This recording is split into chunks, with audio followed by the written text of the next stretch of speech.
Hello, welcome to Actoroke in the world of Chaldea. I'm Peter Adkison, director and editor for the Actoroke series.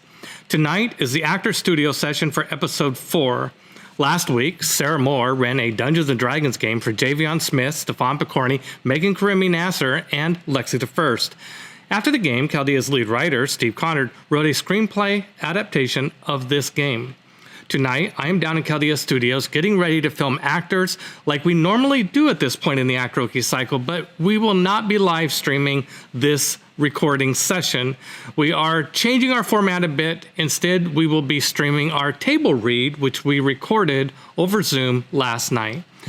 If you're not totally caught up on acting lingo, a table read is the moment when the cast and the director first sit down and read the script together. It's a lot of fun, and I hope you enjoy it. While you're watching the table read, I will begin working with our 4 lead actors for this series, Bernard Sintim, Andy Dopieralski, and Carlton, and Ingrid Sanai Buron. Markus Maes will also be in this episode, but his is a voiceover part, so we will be recording him separately.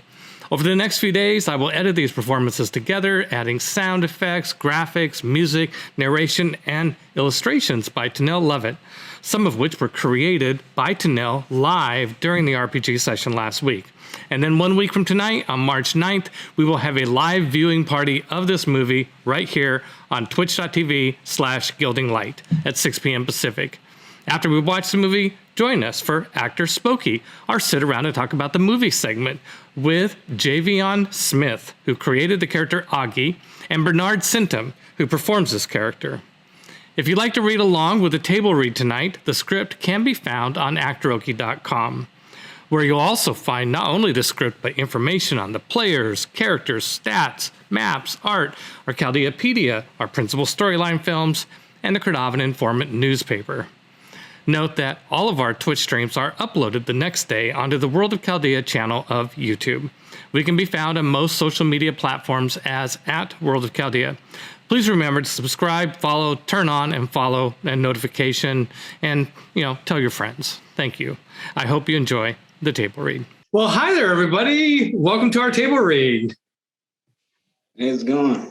Good. It's good to see you all. Thank you for coming in. I love table reads. This will be fun. So before we get started, why don't you each introduce yourselves to our audience? I'll start with you, Ingrid.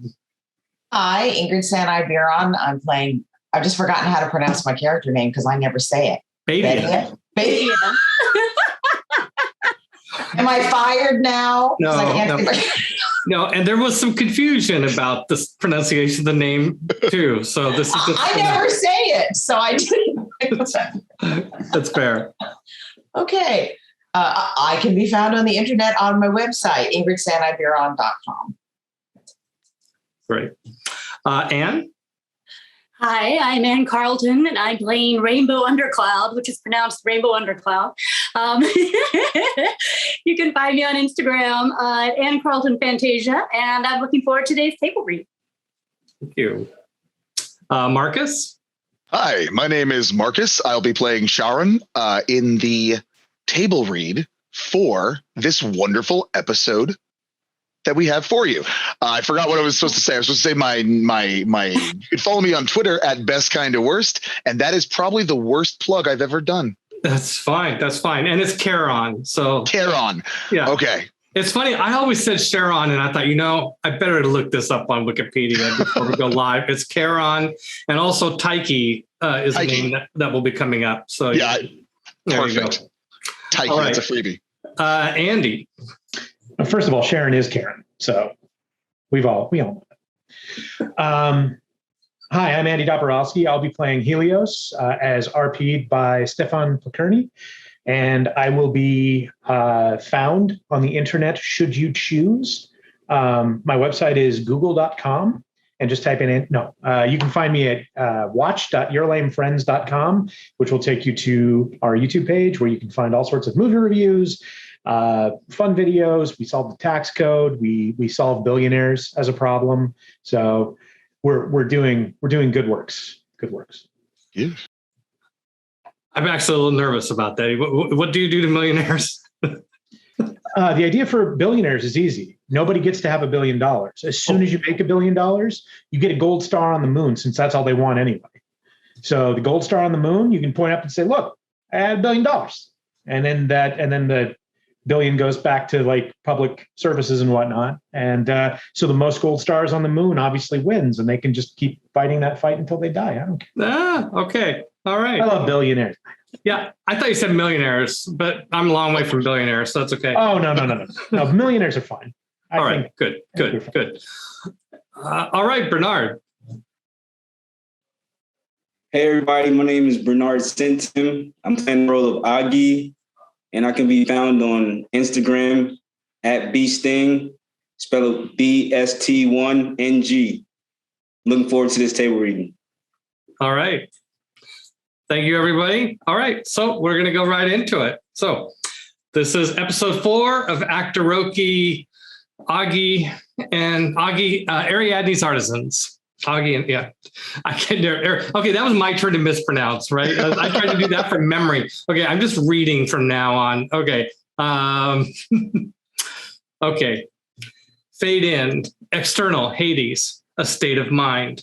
A veil of darkness shrouds the world and its sad inhabitants. We hear the howl of winter wind and the chattering of teeth. Close on Helios, shivering, teeth clenched, he pulls his cloak close for warmth. But there is no warmth to be found here in this place. Oh, if only I had fire. No, I hate fire. He trudges slowly, leaning into the murky, cold wind, his trusty axe slung over his shoulder. The millennia-old stone path takes him around a boulder, onto a jetty on the edge of an impossibly wide black river. Moored to the rickety wooden structure is an equally rickety wooden skiff, just big enough for 2 people. A desiccated Father Time figure stands in the bow, long tattered white robes and even longer silver beard. Holding a long push pole, from the end of that pole hangs a lantern. Fancy a lift, friend? Helios eyes the river warily. I hate water. Tyche favors you then. It isn't water. The man holds out a gnarled old hand to assist, and Helios accepts, getting into the stern. I am Sharon. Hello, Sharon. Let's try it with Charon. Charon. I am Charon. Helios is stricken to recognize the name from childhood tales.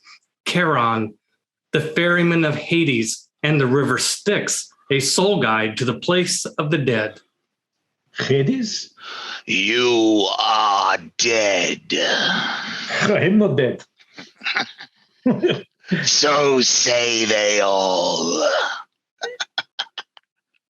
A dead white hand from the river plucks at Helios's cloak, another at his arm, yet another his leg. He flinches, staggers, and almost topples, eyes terror-struck.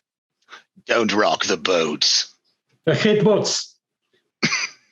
Pull back wide on the river Styx. The skiff moves soundless through a dark void. The only light, the lantern lit from within an ill-natural glow. The river, a roiling mass of discombobulated, haunted souls. I hate death. Ugh. Cut to exterior, the rolling Targonian in the land of the living. Night. A ghost ship, completely deserted. No sign of the captain, cook, or crew, except on the command deck, Aggee, Badia, and Rainbow huddle over a body. Helios, on his back, on top of crates. His axe rests on his chest. Salt and burning candles arrayed in a circle around him. Badia kneels reverently beside the Minotaur, busy chanting a spell enchantment on endless loop. Oh, you're probably wondering how we're going to do this, aren't you, Ingrid? So we actually have a fully enchantment planned for that we'll place in post-production after the shoot.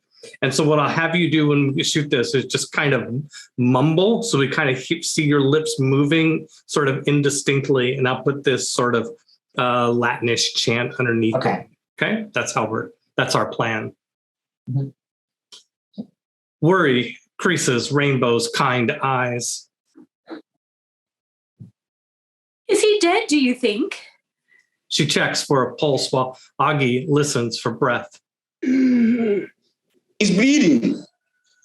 A banshee howling ill wind suddenly assaults the ship, screeching like a metal band of demons. No wonder Omba and the crew fled.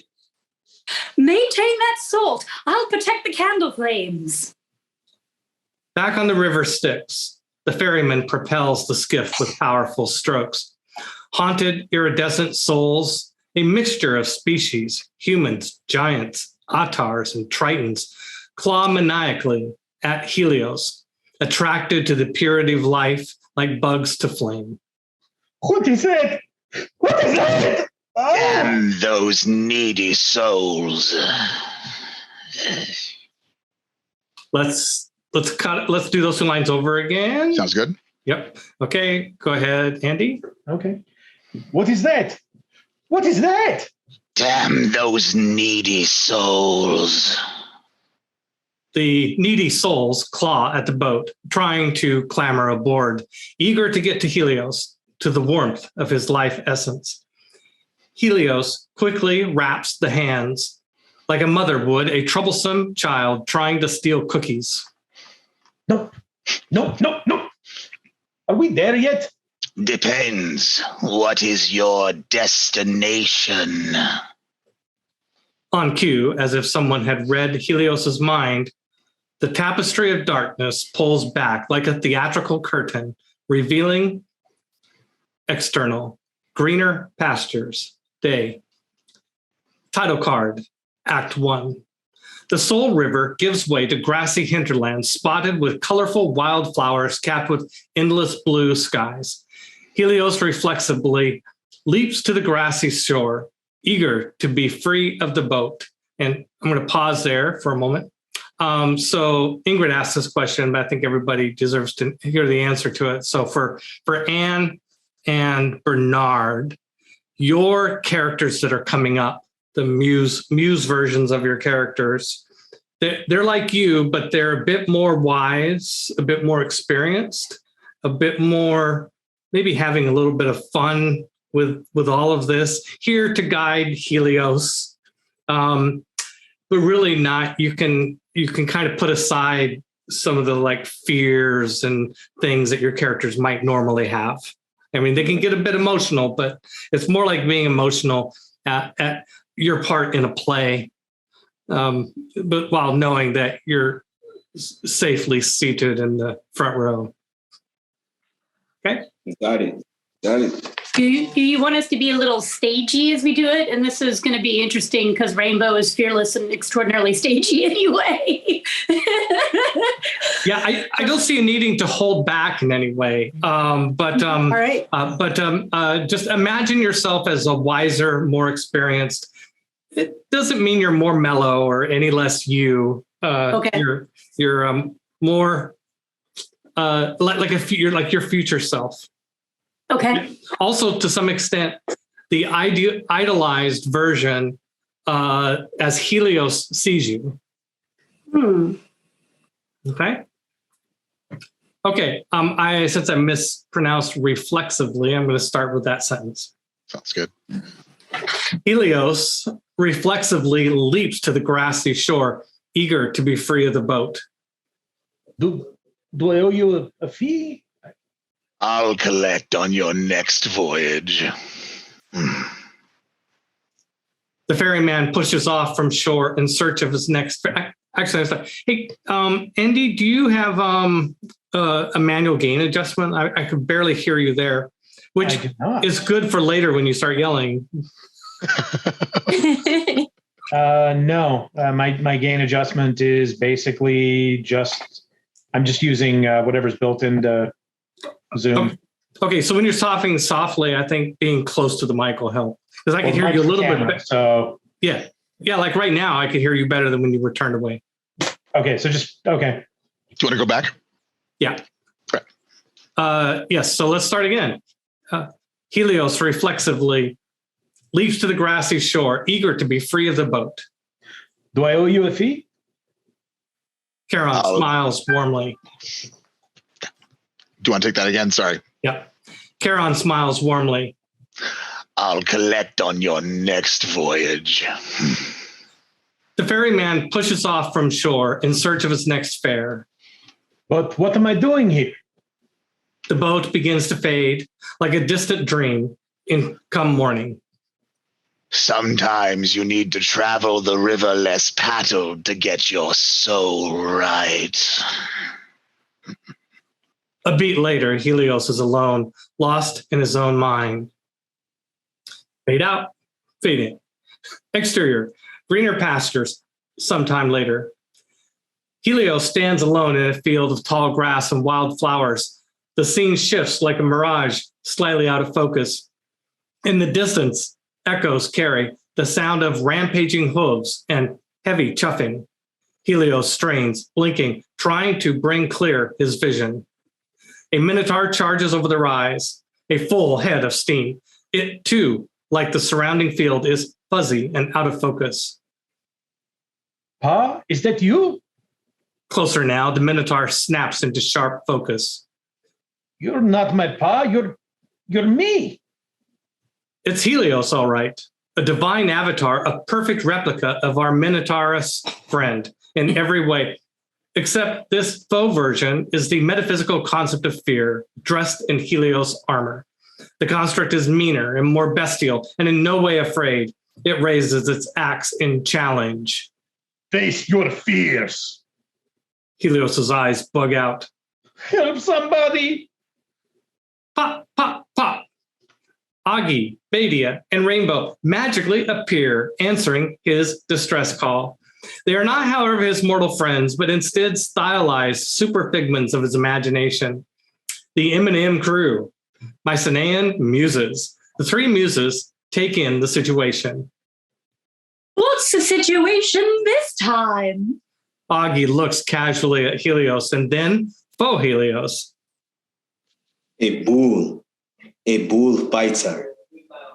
It's a tragedy in 3 acts. So damn predictable. Can we try a different story structure for once, please? You prefer what? Dance fight. Rainbow squeals and pirouettes into action. If I knew we were attending a dance, I would have worn my heels. Keep the beast at bay. I need to consult my spell book. See what's on the menu. Aggee grins madly at Helios. I got your flink. Flink stick. Ichan leaps into combat, intercepting the charging beast. The Helios avatar lowers its horns, attempts to gore the monk, but misses just as Aggee leaps clear. Is that it? Is that your best shot? Helios stands frozen, mouth agape, awed by the spectacle. The M&M crew are slick, an effective fighting force, augmented boldly by Helios's fertile imagination. Helios, you like fire, right? That was called out in our pre-mission briefing. Oh, I hate fire. Oh, too bad. I'm afraid the situation calls for fire. No fire. Too late. The sorceress hurls a chromatic fire orb. Helios' avatar swiftly backhands the flying orb with his axe, returning serve, sending it exploding at Badia's feet. Greener pastures quickly turn to redder pastures as flames spread. See? Never play with fire.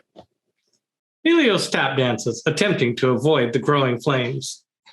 You think that was a mistake? I twist plans within plans.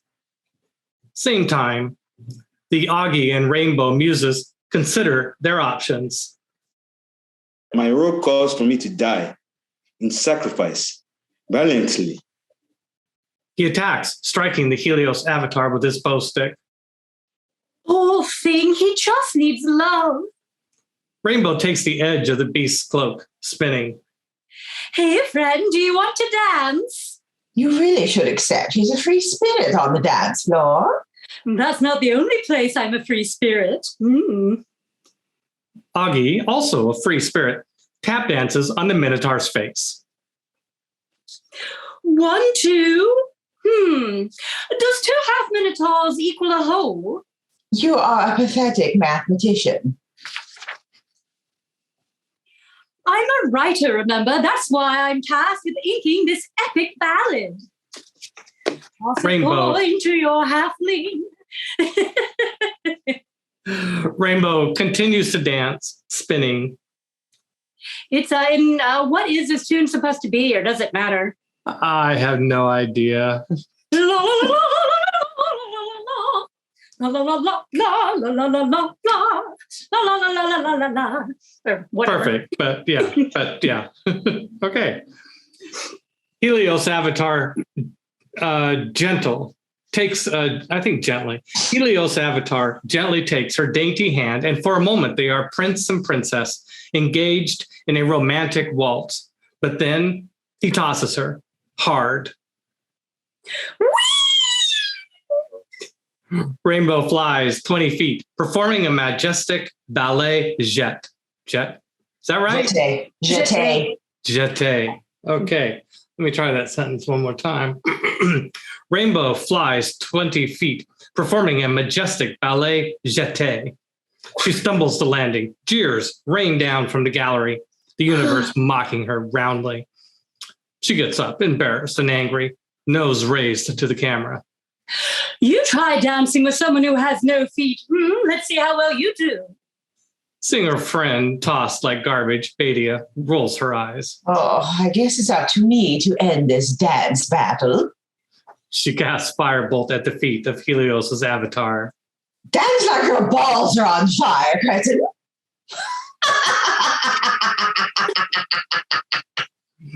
Badia cackles, cartoon, full-throated villainy at its most diabolical, enjoying the cow's hot foot two-step. Let's check in on the Aggee muse. With his bow stick of blur, Aggee plays the Minotaur's horns like a triangle dinner bell. Aggee, remember, if you kill him, he can't kill you. Don't change the script. We're in Hades. He'll find a mouth to jump into. The Helios avatar performs embarrassing shame damage, open palm slap on Aggee's chest, driving him to the ground. Aggee refocuses the kinetic energy, Aikido style, performs a kip up, bouncing back straight into the Minotaur's face, and headbutts him violently. This is Helios' world, and you weren't invited to this lavish do. The Helios avatar roars savagely. Aggee mimics him, roaring back. It's a roar face-off. Roar! Roar! Nice. Same time, worlds away on Chaldea Prime. Helios' friends barely maintain order as wind and spirits try to disrupt Helios. Badia continues to chanting unabated while Aggee and Rainbow struggle to maintain salt and flame against the supernatural wind. Something is very angry with Helios. Back in Hades, in the pit of Helios' mind, Rainbow recovers from her embarrassing dance dismount and throws a special spell at her former dance partner.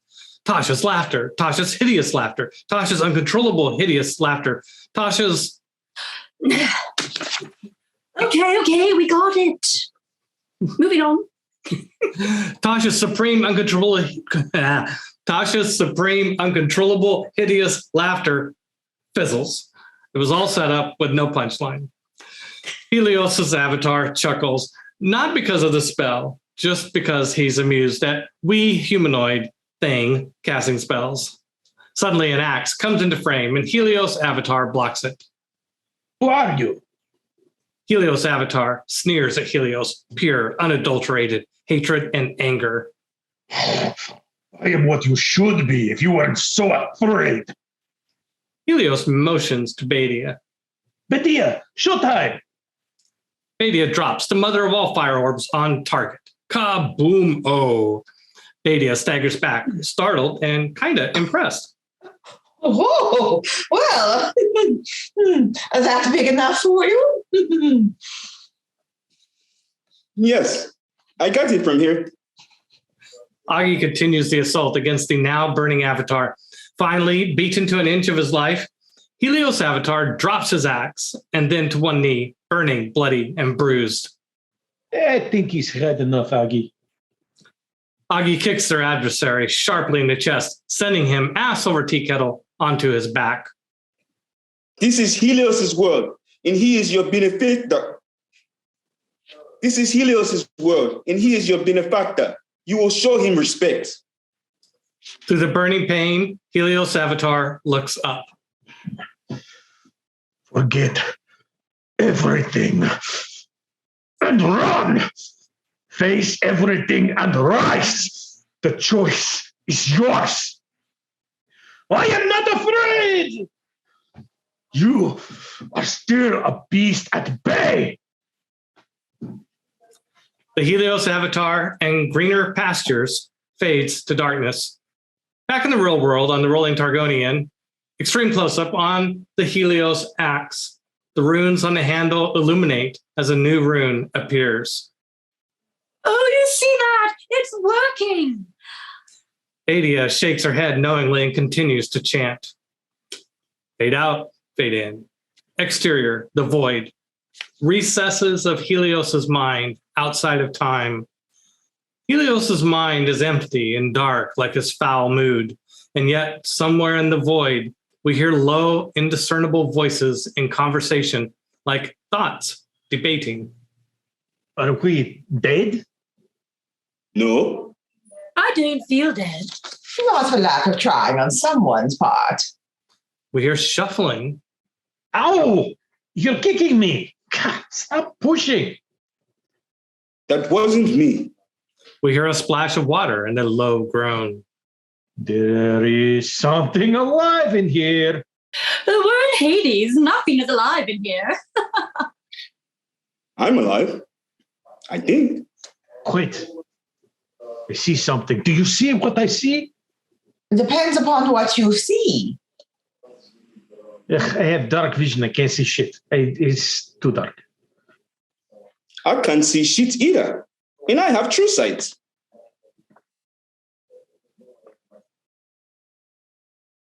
Oh, that's my line. Sorry. I have Lunicor's miraculous sight.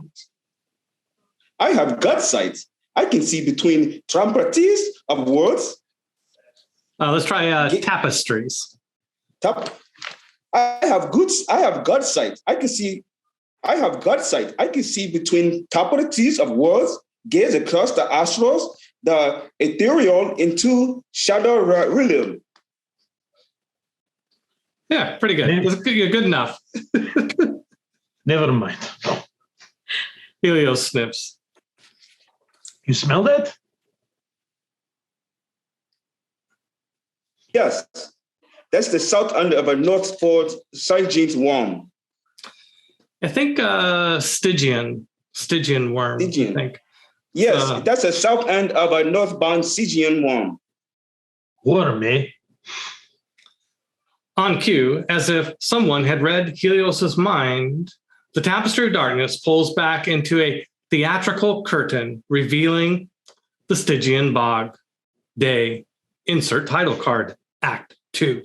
Helios and his 3 muse companions stand in the middle of the most heinous, murky, damn swamp ever imagined.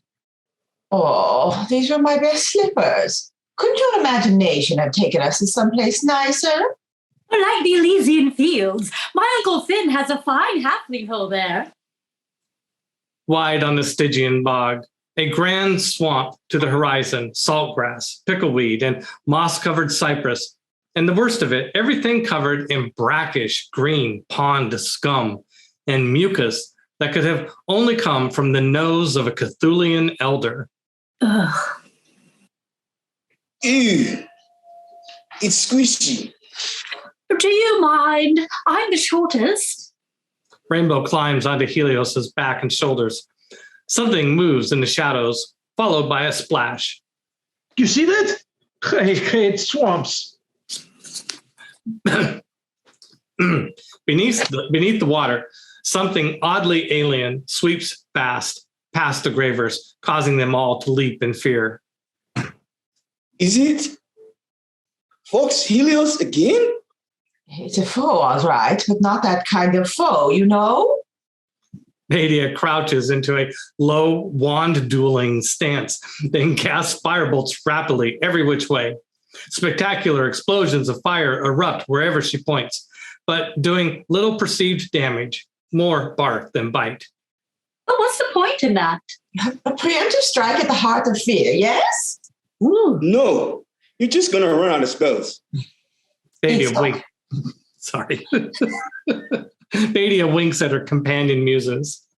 It's okay. My arsenal is endless. Helios doesn't understand spellcraft. A ridged back from that of a prehistoric swamp creature arcs, pushing above the surface, 10 feet distance, and then disappears again. We are not alone. It's okay, Helios. Don't be afraid. We won't abandon you. Should I attack it? Wait your turn to die, Aggee. First, let me see if I can arouse it with my foreplay spellplay. Badia orchestrates a few more firebolts into the bog that explode like erupting geysers, but do little else. Rainbow and Aggee perform an amused, slow clap. Your paper tiger shock and awe campaign is most impressive. Tiger? They hate tigers.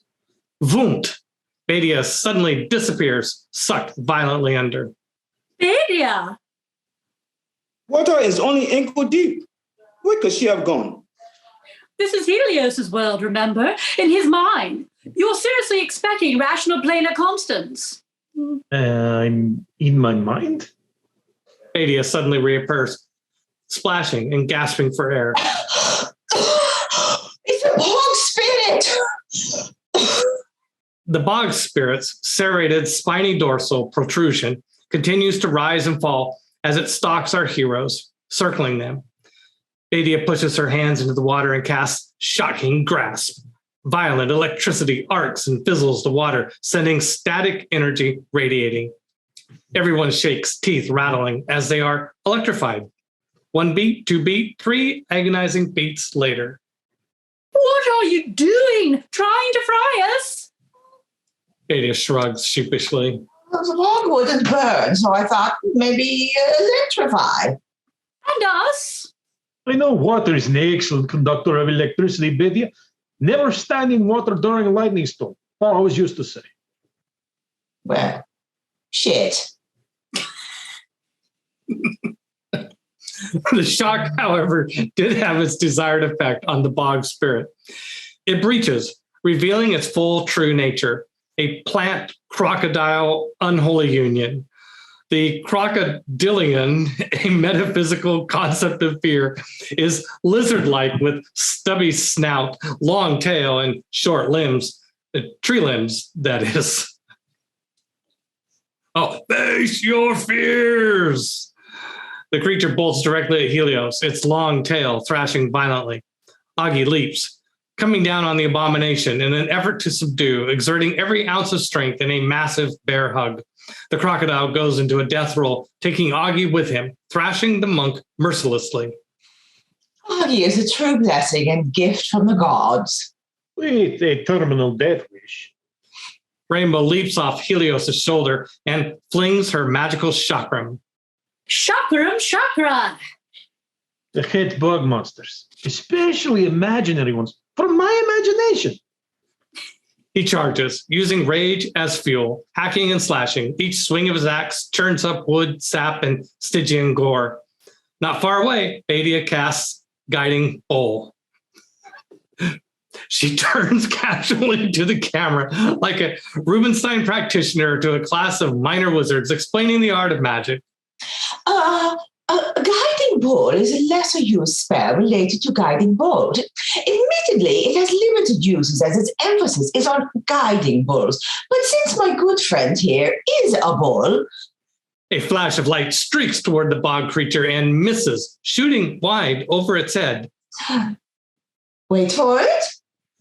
The flash of light arcs and comes back around, hitting the croc in the back in a radiant explosion of rainbow light.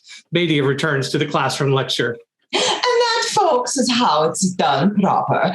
Because I have a divine soul which makes me favored by the gods. Look it up. Rainbow sidesteps slowly into frame. Which gods exactly, Badia? Mycenaean, Norse, Anu? All of them. Go away.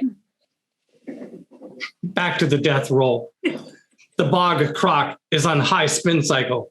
All we can see is spinning vortex of water, teeth, fists, and tail. It's all too much to grok. So confusing. The bog croc's thick wooden tail whips out and slaps Helios, sending him sailing 10 feet. Rainbow attempts a sneak attack, but how do you sneak up on a crocodile on high spin? Exactly, right? The chakram goes into the churning mess and gets spit out. Okay, that was pointless. Get up, you big oaf, and dispose of this thing. It's your quest. Why am I doing all the heavy lifting? Helios charges past her, hacking at the creature's tail like a lumberjack. Bam, bam, bam, bam. Finally, the tail comes clean off. In the tumult of agony, the bog spirit jettisons Aggee, flinging him like a rag doll, landing awkwardly at Rainbow's feet. You see that? It was like wrestling a mountain. Oh, you fancy yourself Hercules now, hmm? Some kind of legendary hero? She reaches down to help him up. Why not? I think I can. Badia gathers with them in support of Helios as he stands over the dying bog spirit. What are you? The bog spirit stops twitching and gazes up at the Minotaur. Everything you fear. I'm not afraid. Forget everything and run. Face everything and rise. The choice is yours. His anagram, got it. Okay. I chose to leave this. I think that's supposed to be choose, right? I choose to leave this place. I think you're right. Back on the rolling Targonian, extreme close-up on Helios's axe, the runes on the handle illuminate as a new rune appears. There's another one. See it? I don't know what's going on in there, but it's working. Badia smiles, continuing to chant. Aggee pours more salt onto the circle as insurance. How do you imagine he's doing this without our help? Fade out, fade in. Exterior, the void, recesses of Helios's mind outside of time. Helios's mind is empty, dark, and angry hot. And yet, somewhere in the hot void, we hear low, indiscernible voices in conversation, like thoughts debating. Bloody hell. It's hot and bloody in here. Where we be this time? Better not be a labyrinth. I know you Minotaurs love labyrinths. No, we don't. It's popular misconception. Little racist. My people hate labyrinths. Really? Do tell. Hello? Prison? Confined? Wandering around? Lost in the dark forever? Like in this bloody hole? Well, there you go. Learn something new every day. Where to now? Act 3. We face a Krakibo. There is no we. I'm going it alone. Is that wise? Are you quite certain? Yes. I have to face my own fears alone. I can't stand behind you my whole life. I'm tired of being afraid. I'll cover your flank, buddy. No. I appreciate it. I must go alone. On cue, as if someone had read Helios's mind, the tapestry of darkness pulls back like a theatrical curtain, revealing exterior, the tinderbox. Day. Insert title card, Act 3. Helios stands on the edge of an angry, active volcano. On Helios, a fortress of courage. Heroic music swells as reddish-orange glow of superheated lava illuminates his determined, defiant features. He steps close to the edge, hooves on the brink. Oh, it's hotter than I remember. No shit. It's the tinderbox. Not exactly your favorite place. Helios spins to find the M&M crew. What are you doing here? We said we wouldn't abandon you. Come away from the alleged Helios. Badia leans out, looking into the crater. She nudges a rock with her toe, sending it falling slowly into the lava. You fall in there, forget about any healing spell saving you. Lava is the hottest kind of fire, and you hate... Fire. I know. You are my friends. I appreciate what you're doing. I do, but I must do this alone. I must. You insist. I do. Aggee gives Helios a love tap to the arm, yanks a thumb. I'll be backstage if you need me. Aggee disappears. Badia kisses Helios tenderly on the cheek, nods at the halfling, indicating it was time to go, and disappears. Nothing is ever quite as scary as the images we conjure in our minds. Remember that, Helios. A moment later, Helios stands alone on the precipice once more, a tiny speck against the immensity of the tinderbox. Inside the lava-filled crater, a hulking spark, a construct of fear, rises out of the lava, and around it, kindlings by the hundreds. Face your fears.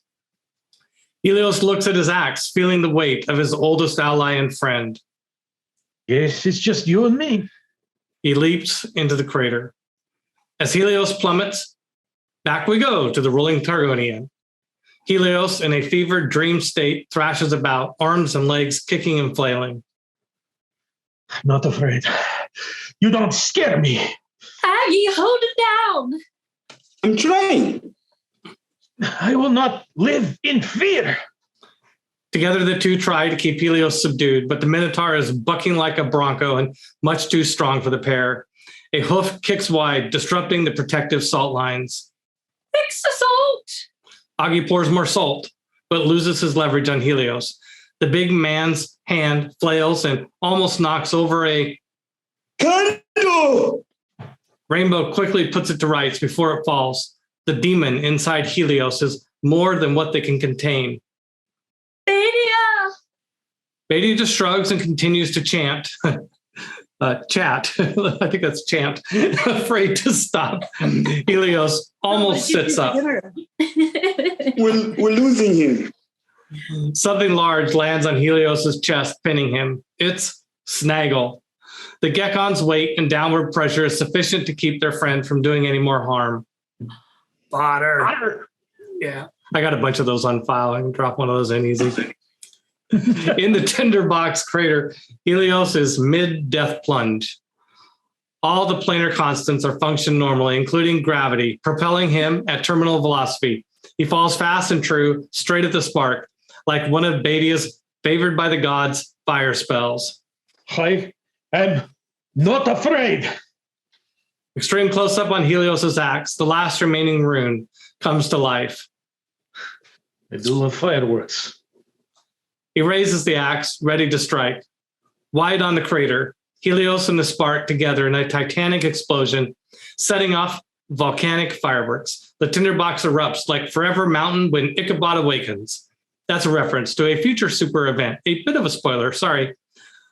On the rolling Targonian, Helios sits bolt upright, finding, weirdly, Snaggle on top of him. Everyone lurches, staring at their wild-eyed friend. I'm not afraid anymore. Are you okay? How are you feeling? Feel? I feel like a cow. The four friends laugh, stress released, relieved their buddy is back. Hand me that candle.